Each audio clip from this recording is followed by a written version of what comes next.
હાંજનું ટાણું બરાબર ઉદયાચળના ઓરડેથી ભગવાન ભાસ્કરે કોર કાઢી અસ્તાચળના ઓરડે જઈ અને રનાદેવને ઓરડે જવા માટે ભુજ જાય છે. એવે ટાણે વિષ્ણુનો હાહરો, લક્ષ્મીનો તાત, 14 રત્નો અધિષ્ઠા, ચંદ્રનો બાપ દરિયો ભોગો ભોગો ભોગો કરતો દાદા સોમનાથના છેદ એટલો બેજ ઓછો કરી નાખો. બાકી સરસ છે હો ભઈલા, બહુ સારું સાઉન્ડ. એ તો અજાણ્યા છે પહેલી વાર એટલે થોડુંક આડાવડું થાય, ચિંતા ના કરવી. બહુ સારું સાઉન્ડ છે મારો ભાઈ. એમાં શું હોય, ઘણી વાર અમને અજાણ્યું લાગતું એટલે અમને એમ લાગે કે બેકિંગ નથી આવતું. તમારું સાઉન્ડ રેડી જ હોય, ઘણી વાર એવું થતું હોય. ચિંતા ન કરે. કેવું નામ છે સાઉન્ડ? વીઆર સાઉન્ડ ને એકવાર જોરદાર તાળીથી વધાવો. થોડીક મને આમ ખાલી ખાલી લાગતું હતું, ઘડીક આમ કર્યું તો આંકડો થઈ ગયો. મને એમ થયું કે ઓહો ઓલું થઈ જાય ને આપણને. કોઈ જેના કોઈ પણ માણસ કોઈ બિઝનેસ ઉપર હોય એમને ઓલું મજા ન આવે એટલે એને અંદરથી પછી એને જ ખબર હોય એની દિશા શું હોય અંદર. એ વાત હકીકત છે. એટલે જોરદાર તાળીથી એકવાર સાઉન્ડ વાળા મિત્રને બતાવો. ખાલી બે હું કેતો રહીશ. ઓલું મને કહેવામાં ઓલું થાય, હું જાહેરમાં આમ કરો તો વળી પાછું લાઈવ હોય એટલે પછી હું આમ ઓલા ને આમ કરું તમે કઈક કયો ન્યા જઈને મિત્ર અમને ખબર પડે બધી. આ તો બધું મળ્યું છે. હું હમણાં પ્રોગ્રામમાં કહેતો હતો મારું પાંસ્યું ન આવે ને એવા ગાયકો છે સુરીલા, અને એવી પેટીઓ વગાડતા હોય કલાકારો. ટ્રેનમાં કોક દીક જતા હોય તમે સાંભળજો, અમારું કાંઈ આવે જ નહીં. અમે તો અભણ માણસ અહીં ગરીમાં ડોબા સારતા હતા. કોઈ દી નગરે નહોતું જોયું, મારી માઈ અહીં સુધી ફુગાડી દીધા. મને કોઈ દી વિચાર એવો આવે કે હું આવું તા બોકાહા બોલે ને આટલું મોટું ઓડિયન્સ ઓહો ને બધા જોઈ રહીએ ને આમ કરી નાખે ને, તઈ મને એક જ વિચાર આવે કે કવિરાજ તારું પાંસ્યું ન આવે એવા પેલા હતા અને તારું પાંસ્યું ન આવે એવા આગળ આવવાના છે. અટાણે તને સમય મળ્યો છે હારી વાતું સમાજ સુધી ફુગાડી લે, બાકી બીજું કાંઈ આમાં હોય નહીં. ક્યારે ખડી જાય કાંઈ નક્કી નથી. હા, અને આ બેઠેલા બધાને કહી દઉં, હું જાહેરમાં તમને પૂછું ખાચવવા જેવી જુવાની કે બચપણ કે બુઢાપો, એટલે બધાને એમ લાગે બુઢાપો ને બચપણ ને હાચવવું પડે, જુવાની શું પણ નહીં. હાચવવા જેવું બુઢાપો ને બાળપણ નથી. બાળપણમાં માવતર હાચવી લે, આપણને કુટુંબ હાચવી લે. ગલઢા થાય તો હારા હોય તો બાળકો હાચવી લે, આપણા છોકરાઓ, નકર વૃદ્ધાશ્રમ વાળા હાચવી લે. હાસવવા જેવું દુનિયામાં હોય તો એક જુવાની જ છે. હીરે જોબનિયાને હાથની હથેળીમાં રાખો, જોબનિયા કાલે જાતા રહે. હીરે જોબનિયાને પાઘડીના છેડામાં રાખો. ઈ જોબનનો કેવી રીતે સમયનો ઉપયોગ કરી ટાણા હાચવા, એનો આ પ્રસંગ. હાંજને ટાણે સોમનાથ દાદાનું મંદિર તૂટેલું છે. તૂટેલા મંદિરને ભૂદેવો એના પૂજારીઓ આરતી કરે છે. એક બાજુ નગારું વાગે છે અને ઘડીક વાર હાવ માડી જવાનું છે કે તો વાંધો નહીં, નહીં તો હાવ શાંત થઈ જાય. ઘડીક વાર માડીને જવું હોય તો વાંધો નહીં, ઘરે બરે જવું હોય તો કાંઈ વાંધો નહીં, નહીંતર ઘડીક બેસી જાજો. વાહ વાહ. એટલે આ પ્રસંગ નાનકડો છે પણ તમને એમ થશે કે ના ખાલી તમને એટલું થઈ જાય ને કે હા આપણા સનાતન માટે આવું બને તો આજ તો અમે તો કાંઈ નથી કરતા, આપણી કંઈક ફરજ છે એવું થઈ જાય. એટલા માટે ઈ સોમનાથ દાદાની આરતી નગારાની માથે દાંડિયું પડે, આજુબાજુ દરિયો ઘૂઘુ ઠપાટું મારે. અને મિત્રો એવે ટાણે હાંજને ટાણે આંગળીએ હાતક વર્ષના એક બાળકને લઈ, હાતક વર્ષના દીકરાને લઈ અને એક બાઈ આવી સોમનાથ પગે લાગી. દાદા સોમનાથને પગે લાગી, 7 વર્ષના દીકરાને પગે લગાડ્યો. પછી પાછી વળી કે હાલ બેટા આવે ઘરે. તઈ માનો ઓઢણાનો છેડો પકડીને આમ ખેંચો દીકરાએ 7 વર્ષના, અને એટલું કીધું કે માં ઘેરે નથી જવું હવે. કે તું કાયમ હું તને કહેતી હતી ને, હું કહેતો ને માં કે મારા બાપ પાસે લઈ જા, મારા બાપ પાસે લઈ જા. મને ગામના છોકરા કાયમ એમ કીધા કરે કે તું નબાપો છો, તારે બાપ નથી, તું બાપ વગરનો છો. એટલે હું ઘરે આવીને પૂછું કે માં બધાને બાપ નો હોય, બાપ હોય મારે ન હોય? માં બધાય છોકરાને બાપ ને મારે કેમ નહીં? એટલે તઈ તું મને એમ કહેતી બેટા તારે બાપ નો એવું થોડું હોય, તારે બાપ છે પણ સોમનાથ જાય ને તેથી તારા બાપ પાસે લઈ જાય છે. તો માં આજ આપણે સોમનાથ આવ્યા, આજ પગે લાગ્યા દાદાને, હવે તો મારા બાપ પાસે લઈ જા. તો ના બેટા હાલ ઘરે ઉતાવળ છે. તો નહીં મારા બાપ પાસે લઈ જા. 2-3 વાર રકજક થઈ ત્યારે છોકરો ઉભી ગયો, છેડો ચાલીને ખેંચો માનો ઓઢણાનો. કીધું કે હવે નહીં ડગલું ભરું, ભલે નાનો છું પણ તારો બાળક છું. માં છોકરાઓ મને ખીજવે, તું નબાપો છો, તું બાપ વગરનો છો. હું સાંભળી લેતો, ઘરે આવીને તને કહું તું એમ કે નથી કોઈ દી નામ દેતી. થોડું અમિંગ આવે છે ભૈયા, થોડુંક અમિંગ આવે. ત્યાં જ રહેજો. તમે ક્યાં ગયા ભાઈ? અમિંગ આવે થોડું એટલે રેજો ત્યાં સરસ. બાકી થોડું અમિંગ ન આવે એવું કરે. હા, કાયમ મને બાળકો આવીને એમ કે તું બાપ વગરનો, તું ન બાપો. એટલે હું તારી પાસે ફરિયાદ કરું, તું મને સમજાવી દેતી કે સોમનાથ જાશું તો તારા બાપ પાસે લઈ જાય તો આજ સોમનાથ આવ્યા ને હવે ઘરે જવાનું કહેશો નથી ડગલું ભરવું તો એ બાઈએ એટલું કીધું બેટા તો સાંભળ જો મંદિરમાં બેઠો ઈ તારો બાપ છે બેટા બસ હવે પૂરું કરી તો માં મંદિરમાં બેઠો ઈ દુનિયાનો બાપ છે દાદો સોમનાથ બસ હવે બરાબર જા આવી રીતે રાખજો ભલ્યા એમને કહ્યું તો અત્યારે રેડી છે હવે રેડી છે આ બસ આમ રાખ ઓલું તીખું આવતું હું ક્યારે ગાવા માંડું ક્યારે બોલવા માંડું મારું નક્કી ન હોય કાંઈ એટલે એને સેટિંગમાં પણ હવે અત્યારે છે ને એ રેડી છે હાવ લ્યો એટલે મને આ મંદિરમાં બેઠો એ બેટા તારો બાપ તો એ તો દુનિયાનો બાપ સોમનાથ છે માં મને ખોટો સમજાવી દે માં ઉંમર નાની ભલે છે પણ તારો દીકરો છું ભલે 7 વર્ષનો છું હું મારા બાપનું કહું છું આ ડગલું ન ભરું કેમ નથી નામ દેતી તારી કઈ ભૂલ છે મારા બાપનું નામ તારાથી લેવાય એમ નથી કેમ નથી કહેતી મારો બાપ ક્યાં છે હું નબાપો છું એટલું જ્યારે કીધું ત્યારે બાવડું પકડ્યું બાઈએ જુવાન બાયો દીકરાનું બાવડું પકડી સોમનાથના પટાંગણમાં એક પાળ્યો પાળિયાની પાસે પલોઠી વાળીને બાહી બેઠી પાસે દીકરાને બેહાર્યો પગે લાગી બે આહુડા પાડ્યા અને પછી કીધું બેટા કેદુનું રાયડું નાખે છે મારો બાપ પાસે લઈ જા મારા બાપ પાસે લઈ જા મારો બાપ ક્યાં છે તો સાંભળી લે બેટા તને હું વાત કરું ઈ પોતાના 7 વર્ષના દીકરાને બાઈ વાત કરે છે નાનકડી વાત સાંભળજો બાઈ એમ કહે છે કે બેટા સાંભળી લે કેદુનો તારો બાપ મારો બાપ કરે છે ને અને દુનિયા એમ કહે છે ને દુનિયાના છોકરા તું બાપ વગરનો છો તો એને કહેજે હવે હું તને વાત કહું બેટા બાઈ કહે છે છોકરાને બેટા આજથી 8 વર્ષ પહેલાની વાત છે નાનકડું એવું નગરમાં 22 વર્ષનો એક યુવાન ઘોડા ખેલવે તોફાન કરે પોતાના સાથીદારો સાથે લઈ અને શિકાર કરવા માટે નીકળે જુવાની જેને કહેવાય ઠીકા મારતી આવે શરીરમાં લાલ ટહેરું પડે આંખની માલિકોર લાલ ટહેરું ગાલ માથે પડે ઝીણી મૂછડિયું પણ વાય ફરકે મૂછડિયું અને રિયણ જબુકે દંત જોઈ લ્યો પટોળા વાળિયું આ તો લોબડિયાળીનો ખંથ આવો જુવાન ભાઈ તરવરિયો ઘોડા ખેલવે અને ઈ જુવાન એક દી ગેડી દાડાની રમત રમી અને ઘેરે આવ્યો બપોર નમી ગયા પછી બપોરે જમવાન ટાણે નો આવ્યો બપોર નમી ગયા પછી ઘરે આવીને પોતાના ભાભીમાં મોટા ભાઈને ઘરેથી એને ભાભી પાસે આય ભાભીમાં મને ખાવા દો ઉતાવળ મીઠો કરવા ભાભીમાં કીધું દેવરજી બેસો આપું છું તો કે નહીં જેમ ભાભીમાં કેવા મીઠા દેવરજી આપું છું બેહો હું કેમ રાયડું નાખો તો વધારે બોલો મીઠો તમને ખબર પડે ને ભાભીમાં હું આવું એટલે મારું ભોજન તૈયાર હોવું જોઈએ હું બેહું એની પહેલા થાળી આવી જવી જોઈએ આમ છે તેમ છે મીઠું બોલવા કે તમને વાર ન લાગવી જોઈએ તમારે મારું ધ્યાન રાખવું જોઈએ બહુ બોલવા માંડ્યો ત્યારે જોયો જ્યાં ધર્મને જરૂર પડી છે ત્યાં ભારતની શક્તિ કોક બોલી છે જોજો ભાભીમાં એટલું કીધું ઓહો આજ તો મારા દેવરને એટલી બધી ઉતાવળ છે કે જાણે સીધો બપોરા કરી રોટલા ખાઈને સોમનાથની સખાયતે જવું હોય એવું લાગે છે મારા દેવરને આજ સોમનાથની સખાયતે જવું હોય એવું લાગે છે તો જુવાને શું કીધું સાંભળજો જુવાને શું કીધું ભાભીમાં સોમનાથની સખાયતે કેમ જવું પડે સોમનાથની સખાયતે શું કામ જવું જોઈએ કે દેવરજી તમને ખબર નથી કે ના ભાભીમાં મને ખબર નથી તમને ક્યાં ખબર હોય ઘોડા ખેલવવા શિકાર કરવા તોફાન કરવા અને ઘરે આવીને ભાભીમાને ડારા દેવા રોટલા બગાડવા ઈ ઘોડા ખેલવવા શિકાર કરવા તોફાન કરવા ઈ વાંધો નતો પણ ભાભીમાને ડારા દેવા એનોય વાંધો નતો પણ રોટલા બગાડવા કીધું પ્રકૃતિનો મરોડ બદલાણો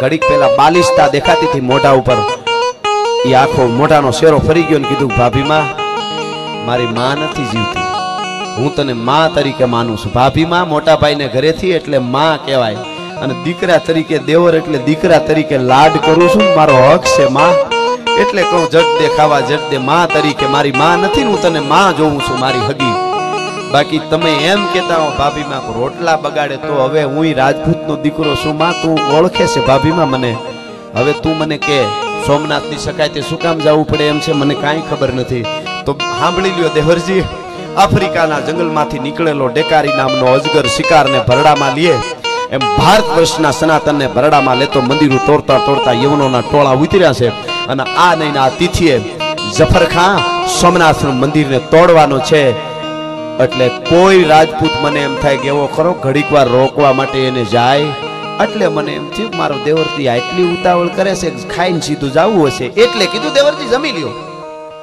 એટલી વાત થઈને આમ ઊભો થઈને પગે લાગ્યો રોટલાને અને ભાભીમાને પગે લાગ્યો અને એટલું કીધું કે બસ ભાભીમાં હવે રોટલો ન ખવાય અરે દેવરજી જમી લ્યો એવું થોડું હોય કાંઈ જમીને જવાય કાંઈ એટલી બધી ઉતાવળ નથી કાંઈ બસ ભાભીમાં હવે રોટલા ન ખવાય જાઉં છું સોમનાથની સખાયતે અને પછી કીધું રાજપૂતાણીએ ભાભીમાં તો દેવરજી સાંભળી લ્યો, ગેડી દડાની રમત નથી, ભાગતો હુવર નથી, ભાલા મારીને ફરડાક કરતો શિકાર કરી દો કે તો ટાણે ટાણે ફંફલા ભરીને દારૂ પીવા વાળા, ટાણે ટાણે અડધો બકરો ખાવા વાળા, અરબસ્તાની ઘોડાની માથે કાળા કપડા વાળા રાક્ષસ જેવા એક તલવારને ઝાટકે હાથ હાથને કાપે એવા અનેક હજારોના ટોળા સોમનાથના પટાંગણમાં મોત મોત મોત ચારે બાજુથી આવશે. તારી ઉંમર હજી 22 વર્ષની છે ભાઈ મારા દીકરા, એની સામે તારી તલવાર હાંકવાની છે તારે, માટે વિચારીને જાજે. અને તેથી ભાભીમાના ચરણમાં આમ પગે લાગીને કીધું, ભાભીમા દુશ્મનના ટોળા ગમે એવડા હોય, ઈ રાક્ષસ ગમે એવા હોય, પણ દાદા સોમનાથની સાક્ષીએ સોમનાથના પટાંગણમાં એકવાર ઈ દુશ્મનોના દાંત ખાટા ન કરી નાખું તો હમીરજી ગોહિલ લઈ આ મારી પ્રતિજ્ઞા છે ભાભીમા તારા ચરણમાં. હા હા હા હા યુવાનો વિચાર તો કરો, આ ધર્મના માટે લડી હગે ત્યારે ધર્મ બચે. ખાલી રામને ધનને લાગી ગપ્પાલે નો લાગે કોક દીએ ઉભા મોરની. ભજન બહુ જરૂરી છે, પાછું અવળી નોંધ નો લેતા. જેને તાર લાગી જાય એ વસ્તુ જુદી છે, પણ જેને લેવા દેવા નથી એમ ન બચે. અને મિત્રો ટૂંકમાં વાત કરું તો એ અરછીલાથી હમીરજી ગોહિલ 200 રાજપૂતોને ભેળા લઈને નીકળ્યો સોમનાથની સખાતે ભાભીમાને પગે લાગી. અમારો માણસુર ગઢવી ઈ ઘોડે સવાર થઈ અને ઈ એની રીતે એવી રીતે નીકળેલો, ગામો ગામ પડકારો કરતો જતો હતો. હમીરજી ગોહિલ 200 રાજપૂતો સાથે સોમનાથની સખાતે જાય છે સોમનાથનું મંદિર તોડવા. આ નહીંના તિથિએ, તેથી તારીખની તિથિ કહેવાતી. યવનોના ટોળા જફરખાના ઉતરવાના છે, માટે જેને લડવા આવવું હોય આવો. 18 વરણ આવ્યા હતા, પણ થોડા થોડા, કેટલા કોક ગામમાંથી 1, કોકમાંથી 2, કોકમાંથી 5, દલિત થી લઈને દરબાર સુધી, ઠાકોર હોય, ચૌધરી હોય, પટેલ હોય, રબારી હોય, આયર હોય, ભરવાડ હોય, બધાય આવ્યા હતા. ઇતિહાસ એમ કે છે સોમનાથનો, પણ થોડા થોડા કોક ગામમાંથી એકાદો એમ કરી કરી કરી કરીને બધા આવ્યા હતા. આ બાજુ માણહુર ગઢવી નીકળ્યા, આ બાજુ 200 રાજપૂતોને લઈને હમીરજી ગોહિલ નીકળ્યા. ટૂંકમાં વાત કરી દો મિત્રો, ગાંધી ગીરમાં પડાવ નાખ્યો. સાંજે રસ્તામાં રાત પડે એટલે રોકાય ને, જે જમવાનું બનાવ્યું હોય ભેળું લઈ ગયા હોય છે એ જમીન બધા હુતા. 200 રાજપૂતો ઘોર નિંદ્રામાં સૂઈ ગયા. હમીરજી ગોહિલે પથ્થરની માથે સેટે ચીપર માથે ગાંડી ગીરના અંધારામાં બેહી ગયા. નીંદર નથી આવતી, સપના જોવે છે. કેવા સપના જોવે છે ખબર? 2 દી પછી સોમનાથના પટાંગણમાં યુદ્ધના મેદાનમાં ઉતરીશ, દાદા સોમનાથનું ત્રિપુંડ લગાડી અને ગમનશાણ યુદ્ધમાં ઉતરું. સામે જફરખાં હાથીની માથે આવતો હોય, મારા કેહરિયા ઘોડાને ઠપાટ મારું અને બગાગ જમ કરતો મારો ઘોડો ડાબલા જવા દે અંબાડીની માથે, જફરખાનના હાથીની માથે. પણ તા તો મને એના અંગરક્ષકો 12 24 ભાલા મારી આર પાર વયા ગયા હોય, હાથીના દંચુસળે મારી છાતી ફાડી નાખી હોય, પણ એક દરવાજે ઝાટકે જફરખાનના 2 કટકા કરી નાખું એવા સપના જોવે છે. વળી પાછો વિચાર થાય છે એવી રીતે નહીં, પેલા સોમનાથને કમળ પૂંજા ચડાવીશ, પછી યુદ્ધમાં ઉતરી. આવા સપના જોવે છે. અંધારી રાત છે, ગાંડી ગીર છે, શિયાળિયા લાળી હુકી હુકી હુકી કરે છે, ભેરવું ક્યાંક ક્યાંક ભેરમાં કકળાટ કરે છે, તમરા ત્રામ ત્રામ ત્રામ ત્રામ બોલે છે. ક્યાંક ક્યાંક ક્યારેક ગાંડી ગીરના ઊંડા ગાળામાંથી હાદુડા સિંહની ડણકું એવી ડણકું સંભળાય છે. શાંત ગીરમાં વાતાવરણ છે. એમાં હમીરજી ગોહિલના કાને એક અવાજ સંભળાણો અંધારામાં. કયો અવાજ હતો? જ્યાં હમીરજી ગોહિલનો પડાવ પડ્યો તો એથી થોડે દૂર ચારણાએ લાખબાઈ માનું નેહડું, એનો 20-22 વર્ષનો એક જુવાન દીકરો ગુજરી ગયો. એને થોડા જ દિવસો થયેલા અને લાખબાઈ માને રાત પડે રણ જાગે, માને દીકરો યાદ આવે અને માં આખી રાત મરસિયા ગાયને રોયા કરે, મારો દીકરો મને યાદ આવે છે. અને મરસિયો હમીરજી ગોહિલે સાંભળ્યો. એક મરસિયો તમને સાંભળાવું કેવી રીતે. પણ હવજો સુતો સંસાર, પણ હાયર ના જળ કોઈ દી હુએ નહીં. મારા ઘટમાં કુગારમાં આજ નાખીને હાલો ના ગાજણો. હવ સુતો સંસાર, પણ હાયર ના જળ કોઈ દી હુએ નહીં. ઈ મરસિયો હમીરજીએ સાંભળ્યો. એમ થયું આ હા હા હા આવા મરસિયા કોણ ગાય છે? હવાર પડે એટલે માં પાસે જાઉં. હવાર પડી બધા 200 રાજપૂતોને લઈને નેહડે આવે છે. ઘર પૂછે છે કોણ મરસિયા ગાતું? તો કે અમારે લાખભાઈમાં ગાતા હતા. ત્યાં જઈને પગે લાગ્યો. ચારણ આય જય માતાજી. કે જય માતાજી, મારો બાપ મારો વિહામો આવો આવો. કે મારી મરસિયા હાંજે તમે ગાતા હતા?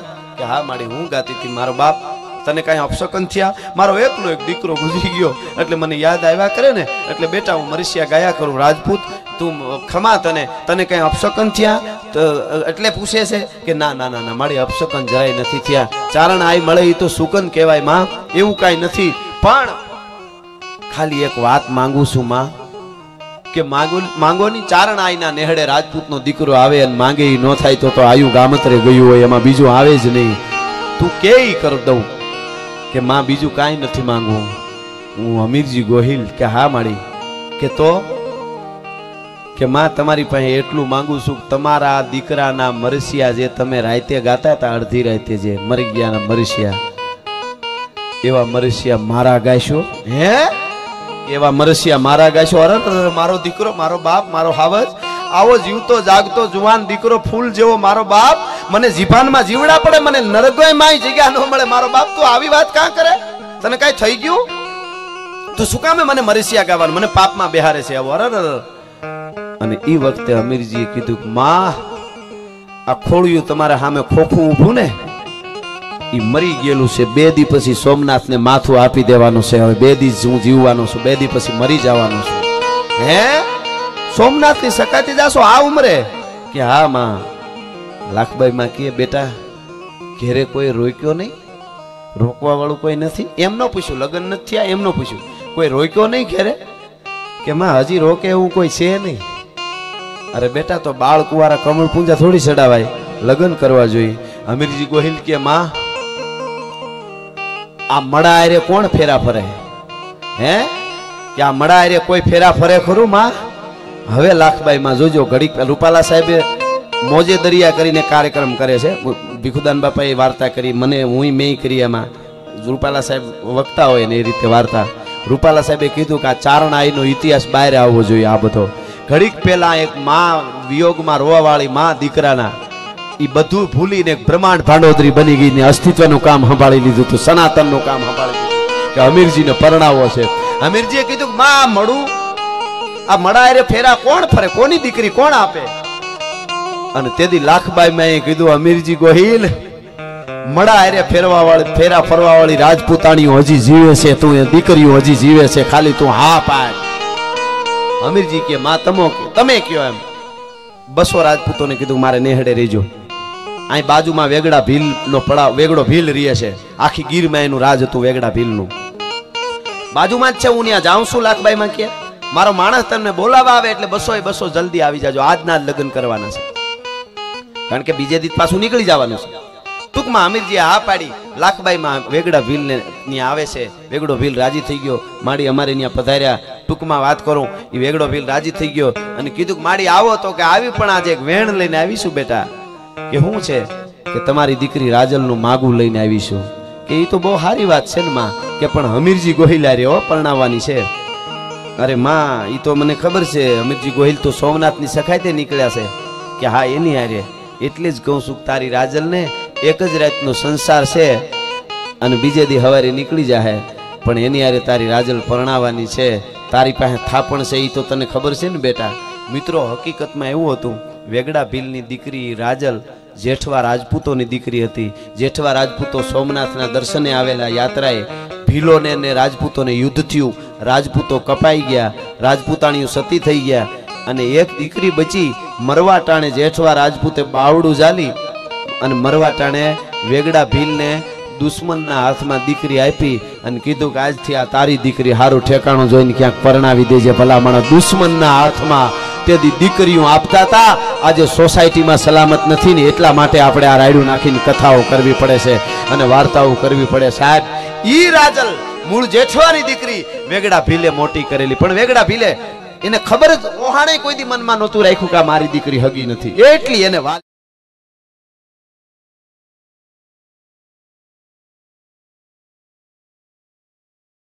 અમીરજી ગોહિલ ને આરે પરણાવા, પણ મારી લાડકી દીકરીને હું જરાક પૂછી લઉં, મારો કાળજાનો કટકો છે. તો કે પૂછી લે ને ભાઈ, એમાં શું?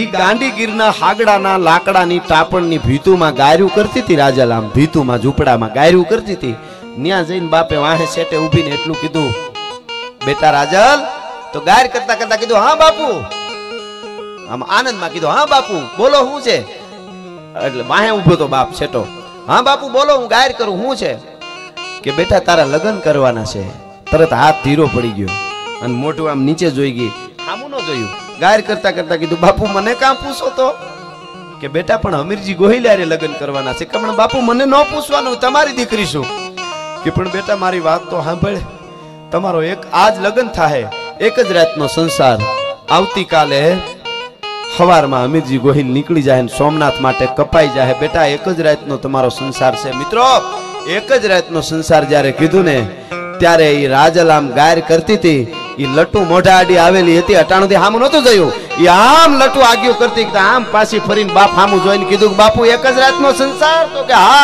તો કે સાંભળી લ્યો બાપુ સૈયર પેરું ચૂડલો ઝીણરી અખિયા લાલ પછી ઘડી પર રહું સુહાગણી તોય મારું આખું આખું ન્યાલ આ તો એક રાતનો સંસાર પણ ઘડી ભર રહું સુહાગણી તોય હમીરજી ગોહિલ સાથે ક્ષણ વિતાવીને એ મારા માટે બધું યુગોના યુગો છે બાપુ રાજલને તમારી દીકરીનું પૂછવાનું ન હોય ટૂંકમાં ઘડિયા લગ્ન લેવાના 200 રાજપૂત આવ્યા મિત્રો આ વેગડા ભીલની દીકરી રાજલ એ હમીરજી ગોહિલારે મંગળવરતી અને બીજા 200 રાજપૂતોને ભીલની કન્યાઓ પરણી ભીલની કન્યાઓ 200 રાજપૂતો ભીલની કન્યાઓને પરણ્યા લગ્ન થયા ન્યા વેગડા ભીલને ન્યા ભીલોનો આખો બહુ મોટો વિસ્તાર હતો ભીલની કન્યાઓને 200 રાજપૂતો લાખબાઈ માએ ધરારી બધી વાત કરી અને કીધું કે આવા સુરવીરો અટાણે કોઈ ન જાય અને 200 તૈયાર થઈને કાળના જડબામાં ઓરાવા સનાતન માટે જાતા હોય આનો વંશ રહી જાય ને એના માટે લાખબાઈ માએ તાત્કાલિક વ્યવસ્થા કરી હતી ચારણ આયે ભલા માણસ બાકી અસ્તિત્વનું કામ બ્રહ્માંડ ભાંડોદરીએ સંભાળી લીધું બીજું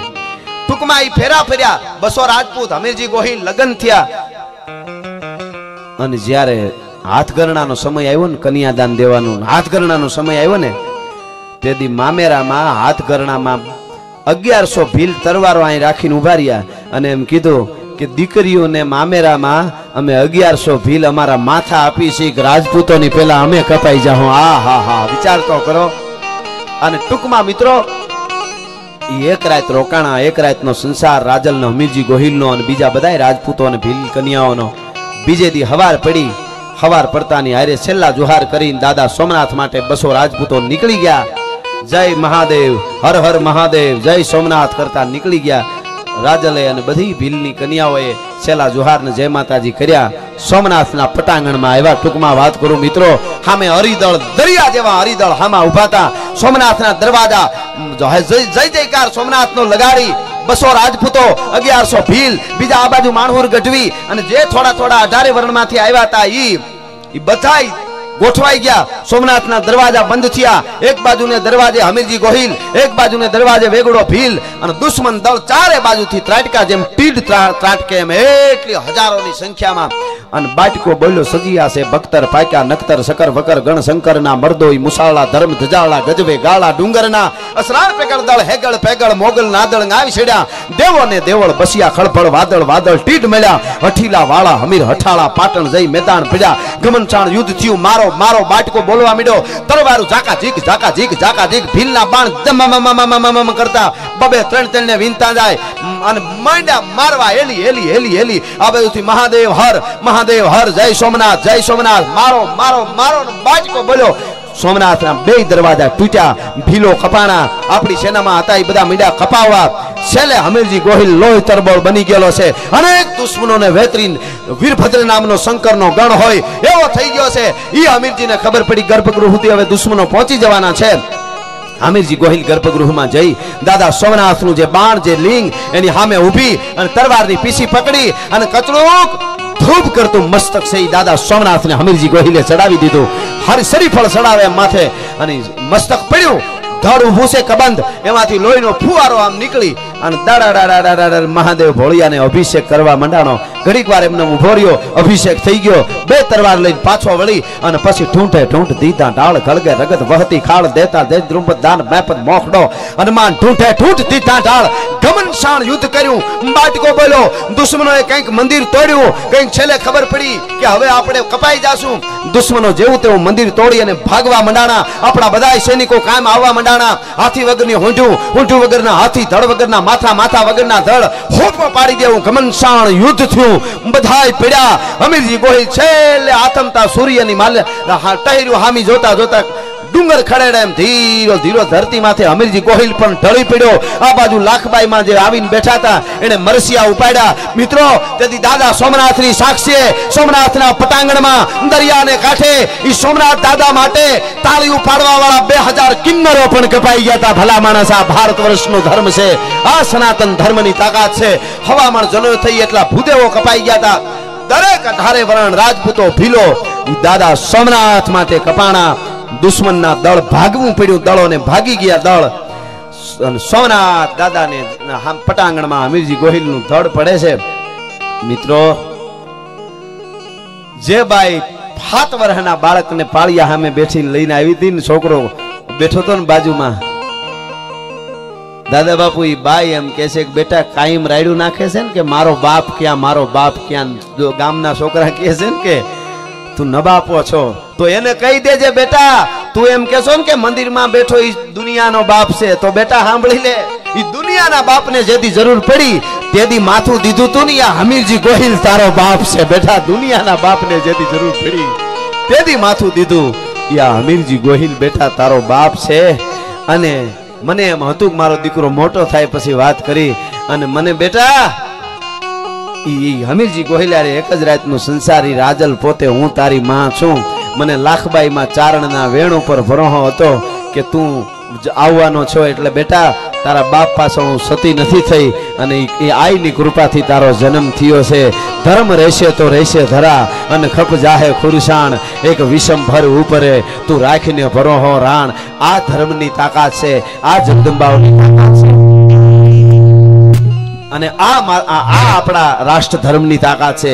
એવી રીતે આપણા ધર્મ માટે જ્યારે મહાપુરુષો લડ્યા છે ને, ત્યારે હું અને તમે આજે આવા પ્રોગ્રામો, હવન, યજ્ઞો આ બધું કરી શકી છીએ. એવી અનેક વાતો કલાકોની કલાકો સુધી થઈ શકે.